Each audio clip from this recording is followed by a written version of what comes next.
So today I'm going to cover how to make a fortune this Black Friday, because Black Friday is the single biggest opportunity for any e-commerce brands to make money. Some brands, including Udi, make more money in these few days than they do in entire months. But here's the problem. Most stores run the same boring old play. It's like 20% off here, 15% off here. And they really do leave millions on the table. What I'm going to share with you today are the exact tactics top operators use to turn the holiday seasons into their most profitable weekends of the year. And these are the exact plays that you can use to make a fortune this Black Friday. No fluff, no theory, just proven strategies that you can apply and make tons of money. The first is use bundles. Most people know Black Friday is about slashing prices. But here's the problem. You might be discounting in the wrong way, and therefore you might be losing money. A lot of brands brag about huge revenue weekends, but when the dust settles, their margin's gone. That's happened to me multiple times. So what's really going on here? Let's say you're selling this whiskey accessory. You run 20% off a $50 product. So $10 off, now it's $40. If your cost of goods is $25, you've only got $15 left over. And that's before you spend $1 on ads. You push traffic and suddenly that $15 evaporates through your customer acquisition costs. You're busy shipping orders, but you're not making any profit that you can take home. Now let's flip it. Instead of discounting just one product, you bundle items together. The same whiskey brand packages a decanter glass and a whiskey stone into a $200 set. You're running 25% off still, so it sells for $150. If the combined cost of goods is $70, you've got $80 left over. That's margin that allows you to spend aggressively on ads if you want, or it's profit that you can take home. So how do you actually use this in Black Friday? You want to look at your product stack and see what can actually be grouped together first. Every brand has different components, different products that they have. Some brands, they even develop and design products simply so they can create bundles for Black Friday. Sometimes you also want to see your slower moving SKUs as well that you can't clear inventory and bundle them with a single bundle with your feature product. First, this makes it almost impossible for competitors to compare you at a lower price. If you're selling one exact same product, but you've got a bundle, it creates a bit of confusion there. And second, it lets you frame the deal around massive value instead of just marking down one item, which it really reinforces the brand as well. Seeing something like a whiskey glass on sale by itself is nice, but it's just one product. When the same glass is paired with multiple things, it feels like a premium gift set, so you can change the positioning as well. They feel like they're getting more value for money. The other thing is this anchors customers to a higher cart size, so your AOV just suddenly jumps. It gives you more gross profit and more contribution margin. Next, we have tiered cart discounts. So we've covered bundles, great for packaging together, but what if you just let customers build their own mega cart instead of forcing a bundle? This is where tiered discounts shine. It turns shopping into a game. The more they add, the bigger the reward, the more profit you make. So we've got a great example here where you can see in the cart, they're adding more products to the cart and they're saving more money as they go along, and they can add whatever products they want. Most brands make the mistake of running a flat site-wide discount, say 20% off everything. Simple and maybe effective, but here's the problem. Whether someone's spending $40 or $200, they're getting the same deal. You're not giving them a reason to add more to their cart. Now imagine you set thresholds, like spend $150, get 30% off. Suddenly the customer is more motivated to keep adding. They don't want to leave savings on the table. Maybe they just need a little bump to spend a little bit more. So let's run these numbers again. With a flat 20% discount, someone that's going to spend $60 just spends $60. After the discount, that's $48 to you. But with a tiered system, they see at $100, they unlock 30% off. So they add more to the cart to reach it. Now they spend $100, the discount takes it down to $70, and you walk away with a bigger sale and a higher average order value. And remember, this isn't just about making more revenue. This is about surviving the Black Friday increase in CPMs or ad costs. When CPMs double, it's a way to protect your profit. So tiered discounts force AOV up, giving you more gross profit. Now, some stores do this in a different way. They offer combo deals, which is kind of like a bundle as well. But maybe a coffee store sells coffee syrup bottles individually, but if you bought the 3 flavors together, you unlock a flavor combo. And this works in the exact same way. It pushes customers to purchase more product. Next, we have BOGO. Most people think they already know all about buy one, get one free, but I've done so many of them. Sometimes people run a buy one, get the second for 50% off, and this sounds really basic, right? But here's the thing, during Black Friday, the basic offer can turn into one of the most powerful profit machines you've ever seen. Let's break this down clearly. So you sell a $100 product and you run 20% off. the customer pays $80. If your cost of goods is $10 and shipping is $10, you're left with $60 before ads. But here's where a lot of people get mixed up. Now, I've run a ton of BOGO offers before, and there's something in the calculations that a lot of people miss. Now, compare this with BOGO. The customer still pays $100 but walks away with 2 units. Your product cost doubles to $20, but here's the part that most brands overlook. The second unit doesn't cost you the same to ship. If the first one only costs $10 to ship, the second one might only add $3 because it goes in the exact same package, which makes it way, way cheaper. That means your total shipping cost is $13 instead of the $20 that it would be to ship the 2 products. Your margin definitely is a bit tighter, but the perceived value as well to your customer is massive. To them, it feels like they just got $100 for free. That's why BOGO deals convert much higher, and because they convert higher, your customer acquisition cost will drop dramatically. Maybe it costs you $30 to acquire a customer with normal discount, but with an irresistible BOGO offer, it might cost $20 or even $15. That's the difference, and that's why it makes it such a powerful strategy. And here's where it gets really interesting. You're not limited to buy one, get one. You can dial it up. You can do buy one, get 2 free, or buy 2, get 3 free. The crazier the free part sounds, the harder it hits psychologically. Customers stop doing the math and just see what an insane deal it is. And often they want to gift the product to someone, even if they don't need it. A lot of people are like, oh, nobody would need 2 of my products.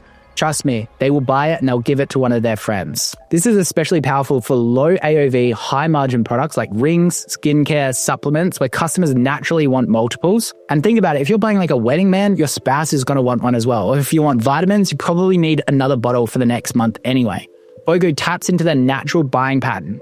And remember, it's the psychology here that's key. Customers see the word free and it feels irresistible. So put that front and center. So what's this got to do with Black Friday? The reason is that there's deal hunters out in force at this period. They're scanning for the biggest perceived value. If you can make your offer feel like a steal while protecting profits, you win. And BOGO does exactly that.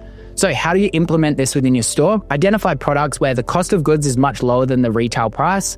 Customers often buy more than one at a time. It's a consumable product that they'll need again. Run BOGO on those items and you'll see a difference. Instead of shaving dollars off your price, you're giving customers a reason to load up. The next strategy is awesome.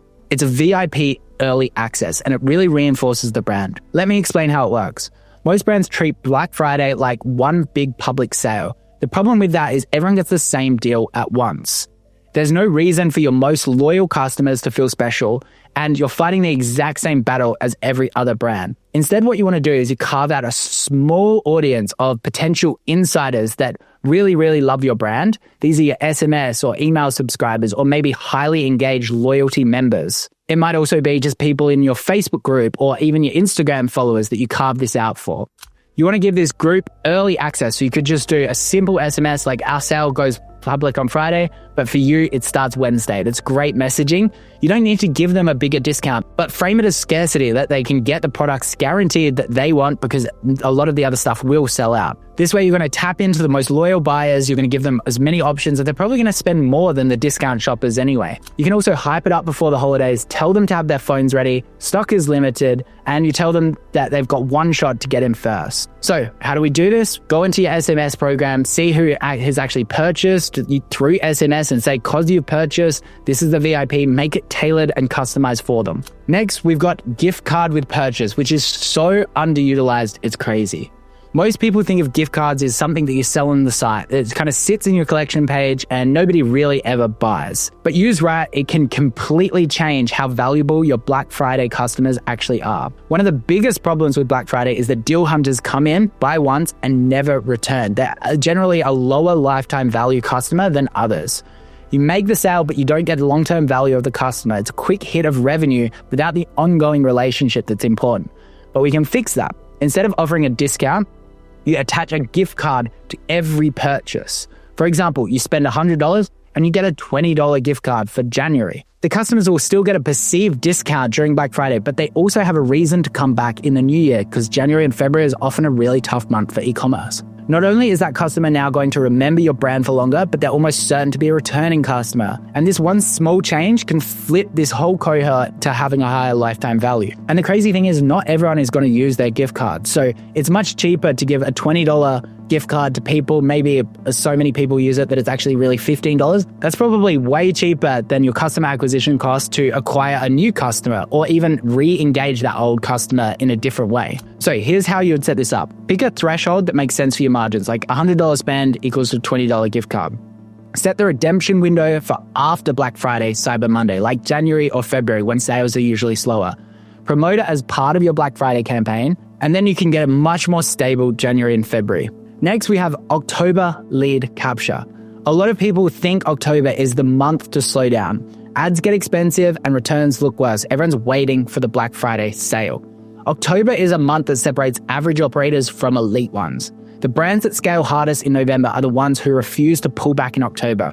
Most customers make their second purchase within 30 days of their first, which means if someone buys in October, their natural repeat purchase windows lands perfectly in Black Friday. We did this through this promotion that I can show you on the screen now, where we had an entry for winning a $50,000 holiday. You can see UD is on the screen, and you got points when you shopped on the website, and you would get more entries depending on how many points you had for the promotion. We've done previous ones where it's like you can go in the draw to get a $1 hoodie or something like that. And we were running traffic to these promotions, and sure, we had to give money away for the $50,000 holiday, but it made our CPMs way cheaper. We could spend a ton, and that therefore made our CPMs way cheaper in Black Friday. So the brands who keep spending are stacking their email and SMS lists, priming their best customers in October. So what should you do? Keep those paid campaigns running in September and October. Even when the ROAS starts going down, sure, you need to keep your brand profitable. It needs to be in a good spot. I'm not saying just spend crazily and lose all your money, but keep innovating, keep trying to spend in this period. And then suddenly Black Friday will be much easier and your warm list is going to be there. And finally, let's talk about SEO. Most people think SEO is a long game, something that you work on for months and hopefully you see results in like next year. But with Black Friday, there are fast, simple SEO players that can make you serious money. Here's how it works. In the lead up to Black Friday, people are searching like crazy for deals. If you don't have a page on your site targeting those exact searches, you're invisible to them. But if you do, you can capture all of that traffic. The strategy is really simple. You create dedicated collection or landing pages like Black Friday Hoodie Deals 2025 or Cyber Monday Hoodie Sale 2025. Add urgency copy right on the page, such as highlighting the discounts, calling out limited stock, mentioning the dates. Optimize your titles, descriptions, and URLs with Black Friday and Cyber Monday keywords and link to those pages from your homepage, your top categories, and even your high traffic blog posts. This works because Google rewards relevance and freshness. During November, people are typing those exact phrases. If you have a page that matches, you show up instantly. You can even do things like not even the brand name. So you can come back up to here and go create dedicated collection or landing pages for Black Friday wearable blanket deals or Black Friday jewelry deals 2025. And the kicker is you can reuse the same page every year. Just update the year in your meta title and copy. So the work compounds over time and the results will speak for themselves. This was guided by our daily mentor coach, Kai, who's incredible, by the way. A kids' toy brand added targeted Black Friday collection pages built around keywords like best sports gift for Black Friday, kids gifts Black Friday, and pulled in $213,000 over the weekend just from organic search. And like this, another fashion handbag brand implemented seasonal pages targeting keywords like Black Friday handbag deals or Black Friday gifts for mums, daughters, sisters, wives, and they added $20,000 of organic revenue over the weekend. This made their highest Black Friday ever with $62,000 just from organic search. SEO is one of these channels where you can add incremental sales without increasing spend. And because it's evergreen, you keep the page updated and it pays off every single year. And by the way, all of the strategies that I just talked about have come from our incredible coaches at Daily Mentor that coach e-com brands. So make sure you click the link and apply today.